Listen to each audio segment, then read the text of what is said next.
Damai di hati, Bapak, Ibu, Saudara yang diberkati oleh Tuhan Yesus.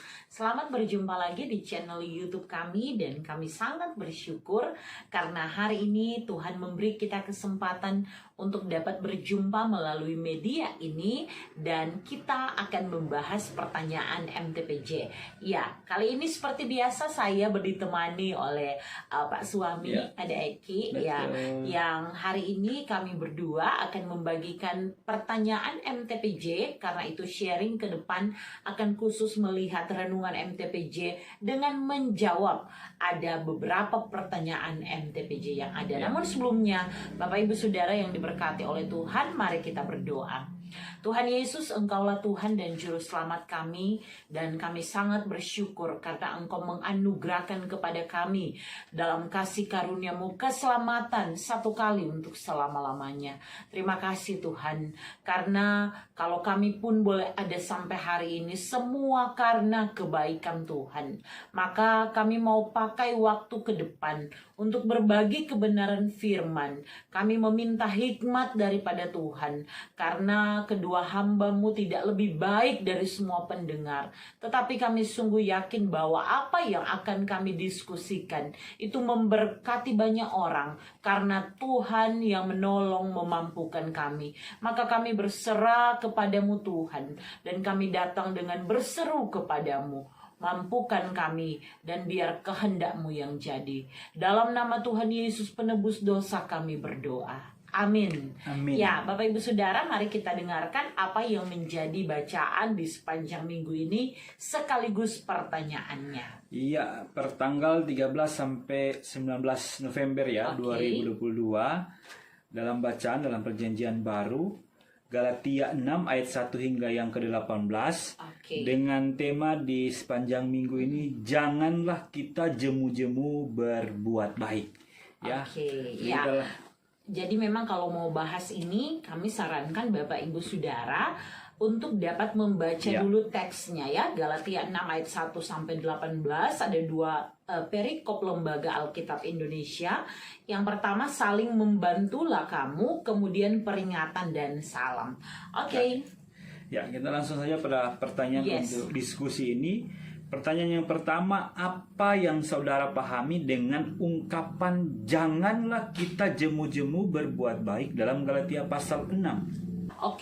Bapak Ibu Saudara yang diberkati oleh Tuhan Yesus, sebelum kita membahas pertanyaan yang pertama tadi, saya mengingatkan kembali, baca dulu bagian kitab ini untuk kemudian menemukan, menggali apa yang mau disampaikan melalui teks kita di hari ini. Bapak Ibu Saudara, sedikit tentang pengantar kitab Galatia, bahwa memang Rasul Paulus sebagai penulis dalam kitab ini berbicara dengan bahasa yang praktis namun tegas ya, karena Paulus mau mengingatkan pembacanya untuk dapat memiliki pemahaman yang benar tentang apa itu iman. Karena memang jemaat itu sedang diombang-ambingkan dengan pengajaran yang ditekankan oleh orang-orang keturunan Yahudi yang menganggap bahwa perbuatan mereka, sunat, ataupun melakukan hukum Taurat itu sebagai syarat untuk memiliki kedekatan atau hubungan dengan Allah.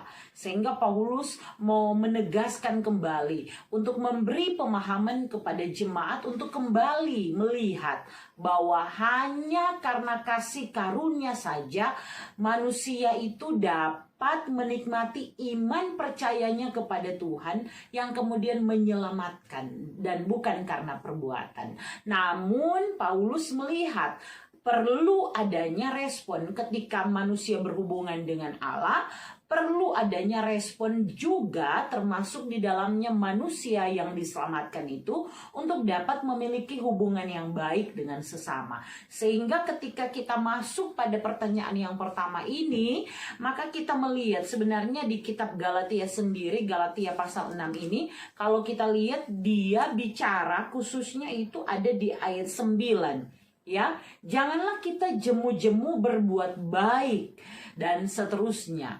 Ya, Bapak Ibu Saudara yang diberkati oleh Tuhan, melalui pertanyaan ini kita lihat dulu, kata jangan berarti sesuatu yang tidak dapat dilakukan. Bicara mengenai sebuah larangan, tapi juga berisi sebuah himbauan, sebuah nasihat. Untuk apa? Tidak jemu-jemu, artinya jangan lelah, jangan jenuh ya, jangan kehilangan semangat, jangan lagi tidak bergairah, tidak antusias, tidak mau berapi-api melakukan kebaikan kepada orang lain. Dalam hal ini kalau kita lihat di ayat 10, kepada semua orang, terutama kepada kawan-kawan kita seiman, yang Lembaga Alkitab Indonesia memberi judul Saling Membantulah Kamu. Nah, Bapak Ibu Saudara yang dikasihi dan diberkati oleh Tuhan Yesus, memang di sini bicara beberapa hal ya. Kalau kita lihat dalam hal apa ungkapan untuk berbuat baik itu dilakukan, kita boleh baca juga di buku MTPJ, khususnya di makna dan implikasi poin yang ketiga. Di sini dituliskan ungkapan berbuat baik dalam konteks ini fokusnya tentang hidup oleh roh, yaitu memulihkan saudara yang bersalah. Sehingga tidak jemu-jemu, artinya ketika bertemu dengan saudara seiman yang sudah membelok, punya pemahaman yang salah, atau mungkin jatuh ke dalam dosa, maka tidak ada perasaan lelah. So pernah ditegur, biar akan sekarang dia. Tetapi terus menerus dilakukan. Itu yang Paulus mau. Jangan lelah untuk mengingatkan kalau mendapati ada saudara seiman yang jatuh di dalam dosa. Kemudian menanggung beban orang lain. Bahwa komunitas sebagai persekutuan umat Tuhan itu mengharuskan kita bukan hanya berpusat pada diri sendiri, tetapi juga melihat orang lain sebagai bagian dari persekutuan itu sendiri. Kemudian di sini juga kalau kita lihat ayat 5, itu menanggung beban sendiri. Karena memang adalah tugas kita untuk bekerja, untuk sabar menanggung tanggung jawab, beban, pekerjaan sendiri. Kemudian juga di ayat 6, bagaimana mendukung mereka yang mengajarkan firman. Artinya sebagai gereja, kita punya tanggung jawab untuk juga dapat menolong, membantu mereka yang terlibat dalam kerja pelayanan yang fokus untuk memberitakan kebenaran firman dengan pengajaran yang sehat. Sehingga mereka yang memberitakan Injil, mereka yang mengerjakan tugas pelayanan, itu secara jasmani juga tidak kekurangan ketika ada di dalam jemaat. Dan selanjutnya ya, ini bisa kita baca karena sudah sangat jelas, dan ini merangkum apa yang mau Paulus katakan tentang janganlah jemu-jemu berbuat apa yang baik, sesuai pertanyaan kita di pertanyaan MTPJ nomor 1 ya. Oke, itu saja untuk jawaban dari pertanyaan nomor 1 ya. Baik, kita lanjut pada pertanyaan yang kedua. Mengapa Rasul Paulus mengingatkan tentang hukum Kristus, yaitu mengasihi Tuhan Allah dan mengasihi sesama? Dalam konteks bacaan Matius 22 ayat 37 hingga yang 39. Ya, Bapak Ibu Saudara, untuk menjawab hal ini sebenarnya kita perlu melihat keseluruhan kitab Galatia. Sekali lagi kami sudah jelaskan tadi di pertanyaan nomor 1 tentang pengantar yang menyinggung sedikit, bahwa memang jemaat itu sedang melihat bahwa mesti melakukan hal-hal lahiriah seperti sunat, kemudian taat pada hukum Taurat untuk dapat diselamatkan. Sehingga Paulus membawa pemahaman tentang bagaimana melakukan hukum Kristus, yaitu menyangkut karya salib ya. Di dalam salib Kristus kita melihat ada hubungan vertikal dari manusia dengan Allah, dari Allah dengan manusia, itu dari atas ke bawah ya. Kemudian juga ada hubungan horizontal antara manusia dengan manusia, sehingga bagi Paulus ya penting agar supaya mereka tidak mudah dibodohi dengan pandangan-pandangan di sekitar mereka yang memberi pengajaran-pengajaran bagaimana sih untuk memiliki relasi yang baik dengan Allah. Maka dari semua hukum Taurat, baru di bacaan kita minggu barusan ya, kita belajar tentang bagaimana itu 10 hukum Tuhan, dan 10 hukum Tuhan itu masih relevan sampai saat ini, tetapi kita semua memiliki atau mengenal hukum kasih yang disampaikan sendiri oleh Yesus yang merangkum hukum Taurat itu, yaitu menyangkut hanya bagaimana hubungan dengan Allah. Kalau di hukum Taurat itu dari hukum pertama sampai keempat, dan hubungan dengan sesama kalau di hukum Taurat itu hukum kelima sampai ke-10. Tidak ada yang beda sebenarnya, tetapi Yesus menyampaikannya dengan lebih praktis, dan bagi Paulus ini perlu ditekankan kepada jemaat. Maka mengapa Rasul Paulus mengingatkan hal itu? Karena bagi Rasul Paulus kita sangat terbatas sebagai manusia, sehingga tidak ada dari kita yang karena kehebatan dan kemampuannya bisa menyelamatkan diri, bisa memulihkan hubungan yang telah rusak karena dosa antara manusia dengan Allah. Paulus mengajarkan kepada jemaat untuk melihat bahwa hanya melalui karya salib dan hukum kasih itu bicara hubungan dengan Allah dan hubungan juga dengan sesama. Mungkin itu untuk menjawab, karena memang ini bukan konteks bacaan kita secara spesifik ya. Kita boleh baca itu di Matius 22 ayat 37 sampai 39 untuk melihat apa itu isi hukum kasih. Artinya berarti mengasihi Tuhan itu akan berdampak kepada mengasihi bagaimana sesama. orang mau tahu kalau kita mengasihi Tuhan tapi tidak terlihat ya. Betul. Dengan hubungan dengan sesama yang mungkin kacau balau. Maka sebenarnya hubungan kita dengan sesama akan memperlihatkan bagaimana hubungan kita dengan Allah. Karena akan terlihat dari buah-buahnya ya. Dari buahnya lah kamu mengenal mereka ya. Dapat tahu dari DP buah. Jadi DP buah bagaimana hubungan dengan sesama. Jadi kita harus pertontonkan kebaikan itu kepada sesama. Sebenarnya Tuhan Yesus sendiri juga kan yang ajar, hendaklah kebaikan hatimu diketahui semua orang, supaya orang melihat perbuatanmu yang baik dan memuliakan Bapamu yang di sorga. Jadi sebenarnya semua ada kok di Alkitab ya, tinggal orang mau rajin-rajin baca untuk kemudian menemukan bagaimana kaitan hubungan dan bagaimana Allah secara luar biasa mengajarkan segala sesuatunya. Oke, mungkin itu saja untuk jawaban nomor 2. Oke, baik, kita lanjut pada pertanyaan yang ketiga, apa dan bagaimana ya. Jadi apa dan bagaimana bentuk perbuat baik dalam konteks memulihkan saudara yang bersalah, menanggung beban orang lain, menanggung beban sendiri, dan mendukung mereka yang mengajarkan firman di jemaat saudara. Oke, ya Bapak Ibu Saudara, ini pertanyaan terakhir yang memiliki banyak jawaban ya. Ada anak-anak pertanyaan. Mari kita lihat dari yang pertama. Apa dan bagaimana bentuk berbuat baik? Pertama, dalam konteks memulihkan saudara yang bersalah. Seperti yang kami juga singgung tadi, bahwa kalau kita mau berbuat baik dan melihat ada saudara-saudara kita yang salah, ini sudah di konteks orang. Misalnya dia salah bicara, orang tegur, ingatkan. Jangan justru orang misalnya memaki, orang malah anggap biasa. Sehingga lama-kelamaan di komunitas pergaulan kita, menyapa orang dengan makian menjadi hal yang biasa. Kemudian kalau kita lihat seseorang itu akhirnya jatuh ke dalam dosa, ya kita tidak memusuhi orang tersebut, tapi mau merangkul di dalam kasih.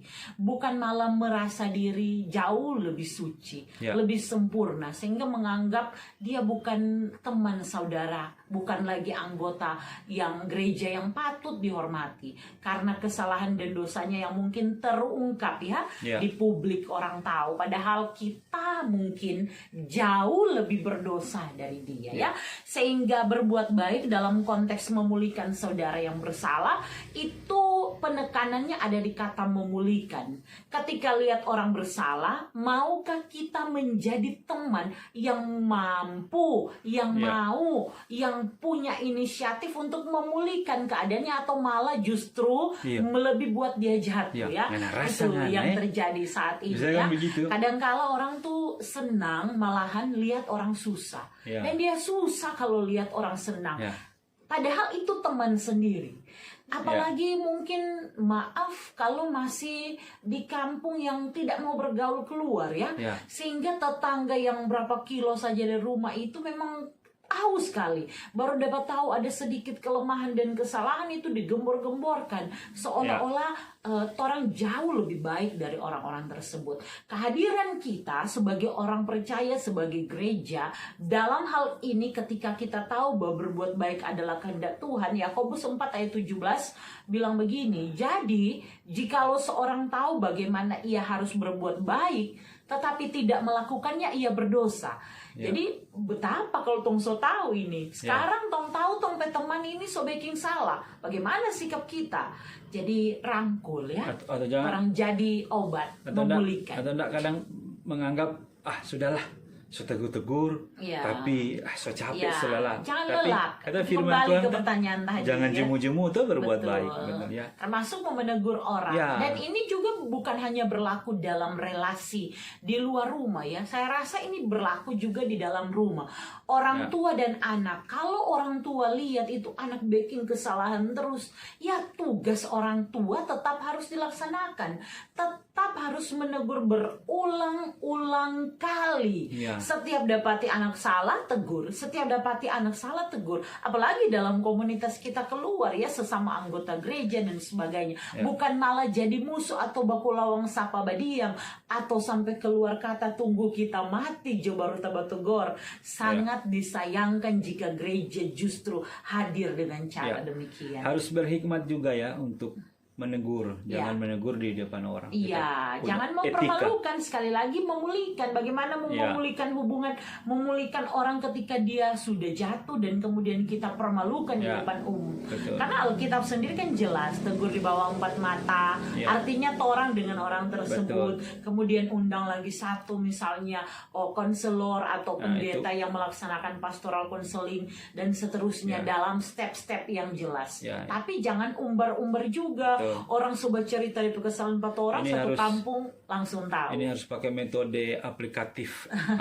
pastoral counseling ya, pengembangan. Harus itu. Kemudian yang kedua, menanggung beban orang lain ya. Kita harus sadar bahwa sebagai komunitas gereja Tuhan, kalau kita cuma hidup untuk diri kita sendiri, maka tugas kita dalam bersekutu ini cuma sekedar seremoni ibadah, beribadah, tapi tidak punya sikap yang beribadah. Karena dalam persekutuan itu kita harus lihat bahwa persekutuan yang tercipta dalam peribadatan, aplikasinya ya ketika keluar dari ibadah itu, maka apa yang menjadi beban pergumulan anggota gereja yang lain, hal sederhananya ikut mendoakan, bukan ikut menyumpahi meniso rasa katula. Itu kok dompe dosa karena dombe kiin dan sebagainya. Seringkali kita tuh terjebak ya, seperti teman-temannya Ayub, lihat orang dalam kesusahan langsung merasa diri sangat sempurna dan kemudian bilang itu upah dari DP kelakuan ini, itu DP akibat dari ini.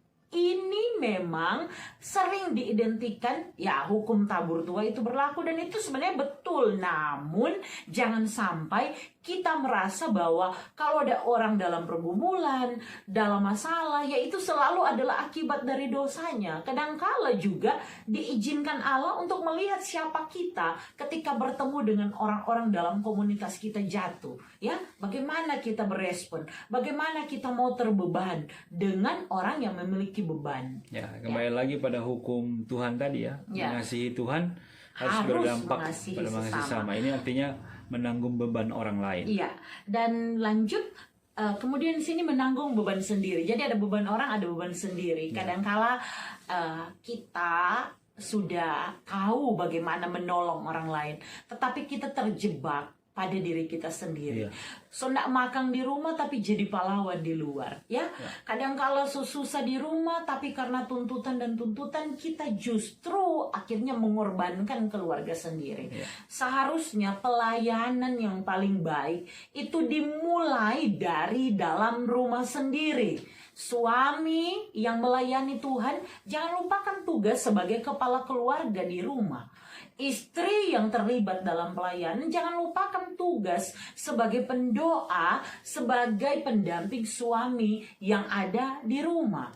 Begitupun orang tua yang terlibat dalam pelayanan, jangan lupakan tugas-tugasnya sebagai orang tua yang memiliki anak-anak, yang kemudian dialah yang bertanggung jawab atas pertumbuhan iman, tapi juga mereka secara jasmani. Sehingga bagaimana mau menanggung beban sendiri, ini mencakup banyak hal, termasuk bagaimana kita ini berdamai dengan diri sendiri. Kita berdamai ketika keinginan kita tidak tercapai. Ya, kita berdamai ketika kita melakukan kesalahan dan berupaya untuk bangkit dan sebagainya, banyak hal. Jadi harus dipahami sebenarnya konsep pelayanan itu mulai dari pribadi, keluarga, kemudian keluar ya. Dari konteks keluarga. Jadi hari pribadi dulu, artinya harus selesaikan juga ya. Betul. Kesalahan dan dosa pribadi itu hadapan Tuhan. Kemudian dalam keluarga baru ke pelayanan ya, luar. Konteks. Ya, dan masih ada lagi satu, yaitu mendukung mereka yang mengajarkan firman di jemaat saudara. Kita tuh kalau kita bergereja, maka kita tahu ya bahwa contoh sederhananya ada orang-orang yang datang melayani, ada pendeta, pelayan khusus pada umumnya datang melayani di rumah kita. Pada beberapa waktu yang lalu dalam khotbah kami sempat bagikan, ada kalanya dalam pelayanan mereka sudah tidak sempat lagi masak di rumah. Jangan kita sekedar menutup mata. So tahu pendeta ada pelayanan, contohnya so 3 keluarga sebelumnya, torang keempat. Dia so tahu juga karena waktu yang mepet, dia so nak makan di 3 pelayanan sebelumnya. Kontorang tutup mata. Nanti dia simpang tuh makanan mau bungkus ke saudara atau mau kasih jadi tola-tola orang yang datang habis ibadah. Makanya ada berbagai agama Pak Pendeta ya. Ya, kadang-kala hal sederhananya seperti itu. Kalau kami sendiri memang kalau melihat di jemaat inisiatif untuk memberi, inisiatif untuk melakukan tugas sebagai anggota jemaat dengan mereka yang memberitakan firman itu ada. Namun ini kembali mengingatkan kita karena apa yang kita lakukan dalam kerja pelayanan, kalau kita berbuat yang terbaik juga untuk mereka yang sungguh-sungguh melayani. Ya, kalau kami baca di sini itu cara melihat orang yang sungguh-sungguh melayani, ya memang dia bertekun membaca firman, kemudian memberi pengajaran sesuai dengan firman. Dan orang-orang seperti ini tugas kita untuk memperhatikan, mendoakan pelayan-pelayan Tuhan, mendukung program-program dalam jemaat, termasuk membiayai kehidupan mereka. Karena kalau dia misalnya pendeta, dia datang itu dia tinggal di pastori dan dia melayani di dalam jemaat. Maka kalau pendeta sampai karena dia melayani, dia bertekun dalam firman, dia melakukan pelayanan, so pastoral counseling dan berbagai tugas gereja, ketika dia terlibat di situ dan kemudian kita tidak beri upahnya dengan layak, maka itu sangat memalukan pastinya. Saya pikir dalam konteks gemim, kita bicarakan dalam konteks gemim. Untuk finansial sudah diatur dalam aturan tata gereja dan itu baik ya. Selama ini tidak ada juga pendeta yang berteriak saya lapar. Pernah dengar? Tidak ada ya, karena bagus sekali tatanan aturan tata gereja gemim ya. Berbicara tentang finansial, kebutuhan jasmani ini ya. Itu yang pertama. Tolong harus mendukung ya. Tapi harus melihat juga kembali kepada konteks jemaat ya. Jangan sampai berlebihan kita memberikan sesuatu finansial, dia harus balance ya.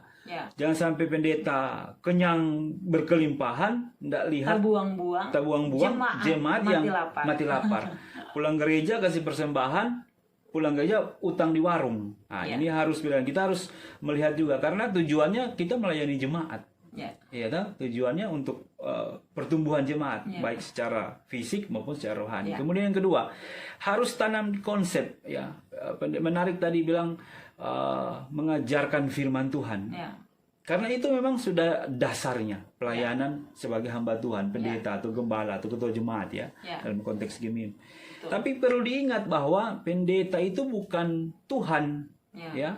Dia diutus, dipanggil di dalam gereja, dalam panggilan itu dia mengajarkan firman. Tetapi kalau dia keluar dari dasar firman Tuhan itu, perlu juga kita memberikan dukungan. Dukungan itu berupa teguran. Bisa saja. Ya. Itu kalau sudah pendetanya sudah melebar, sudah keluar dari konteks firman Tuhan atau teks firman Tuhan, maka kita harus perlu ingatkan, kita harus perlu tegur, ini salah, tidak sesuai dengan firman Tuhan. Ya, jadi ada justru cuma baca cerita juga di belakang dan kemudian jadi ada pendeta. Ada dua dukungan ya. Jangan sampai kita sama-sama tersesat nih. Ya, jangan sampai. Makanya perlu kritis ya. Kritis itu bukan menganggap orang paling benar. Ya, tetapi membangun kan persekutuan jemaat. Kita saling membangun. Tidak menganggap ketika saya kritis ke pendeta kemudian dianggap ini saya yang paling benar, tidak. Tapi kita melihat sesuatu yang perlu dibangun dalam iman jemaat. Jadi seperti itu ya. Itu menurut saya dukungan itu yang harus kita berikan. Jadi berbuat baik bukan selalu menyangkut hal-hal yang terlihat baik.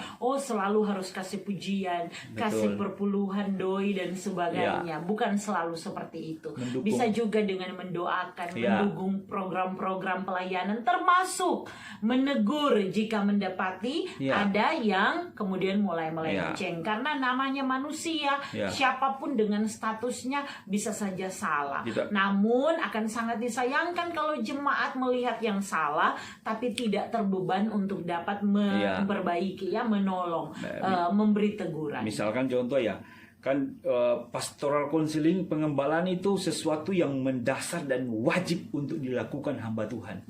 Ya kan? Tidak wajib untuk majelis jemaat karena mereka tidak mempelajari hal itu, tapi wajib untuk majelis jemaat karena mereka tidak mempelajari hal itu, tapi wajib untuk ketua jemaat karena mereka belajar, duduk, kuliah dan mengerti tentang dasar-dasar pastoral counseling. Pendeta. Pendeta ya. Jadi ini perlu dijalankan karena ini pengembalaan gereja yang hidup artinya gereja yang menjalankan pengembalaan, karena kasus-kasus yang banyak terjadi dibuat dalam pendekatan pastoral counseling karena itu dua arah. Beberapa minggu lalu Tong udah baca tentang perempuan Samaria juga akhirnya kan melalui percakapan Tuhan boleh pakai juga dan pendekatannya hanya melalui percakapan dan sebenarnya ini juga adalah bagian dari pastoral counseling. Datang bukan sesuai hanya pergi berkunjung sesuai jadwal karena mau pelayanan, tetapi dia memang mensengajakan diri untuk melakukan pastoral counseling dan akhirnya disitulah bertemu dengan jemaat apa adanya. Karena kalau sekunjungan ibadah ada yang pinjam taflak buat mau taruh di meja dan utang demi berhutang demi untuk menyediakan konsumsi. Tapi kalau dadakan akhirnya ketemu dengan jemaat apa adanya. Jadi pendekatan yang baik untuk dengan jemaat pastoral counseling. Tidak akan melebar ke sana, namun kita akan kembali bertemu dalam selanjutnya di Renungan MTPJ. Karena itu Bapak Ibu Saudara, saat ini kita akan berdoa dan kami rindu juga mengajak Bapak Ibu Saudara untuk mendoakan salah seorang anak, yaitu adik Mosa yang tadi sore kami kunjungi ke rumah sakit sedang kritis. Jemaat kami sedang kritis di rumah sakit dan anak ini baru 3 tahun 7 bulan, namun dengan sakit yang ada kami rindu untuk berdoa bersama dengan Bapak Ibu Saudara. Mari kita berdoa. Tuhan Yesus, terima kasih Engkau sangat baik sehingga kami boleh berbagi kebenaran firman. Bukan karena kami lebih baik dari semua pendengar, namun kami tahu Tuhan bahwa Engkau memberi kami kemampuan dalam pelayanan kami, memanggil kami dalam pelayanan ini sampai hari ini. Maka kami punya tugas untuk menjadi berkat bagi banyak orang. Terima kasih Tuhan untuk kebaikan Tuhan yang menuntun kami di malam hari ini, di saat ini. Terima kasih Bapa di sorga. Kapanpun pendengar mendengarkan video ini melalui media YouTube, kami percaya Tuhan memakai dalam kerja pelayanan yang dilakukan. Bapa, di dalam nama Tuhan Yesus kami sepakat untuk pokok doa kami mau berdoa untuk adik Mosa yang dalam keadaan sakit, yang sedang kritis terbaring tidak berdaya di rumah sakit, dan ketika dia sakit, dia masih sangat kecil, dia tidak dapat bercerita kepada orang tuanya. Namun kami minta dalam nama Tuhan Yesus, kesembuhan, pemulihan yang asalnya daripada Tuhan akan menjadi bagian anak ini. Engkau tahu yang terbaik, maka Tuhan, menurut kehendak-Mu jadilah yang paling baik, yang mendatangkan damai sejahtera, kekuatan kepada orang tua terkhusus anak terkasih, sehingga di dalam kasih Tuhan dia boleh menikmati kekuatan dan kesehatan. Kalau Tuhan berkenan, biar anak ini berumur panjang dan menjadi alat kesaksian Tuhan. Terima kasih Bapa di sorga. Inilah doa kami berdoa dalam nama Tuhan Yesus. Amin. Amin. Ya, Bapak Ibu Saudara, sampai jumpa. Tuhan Yesus memberkati.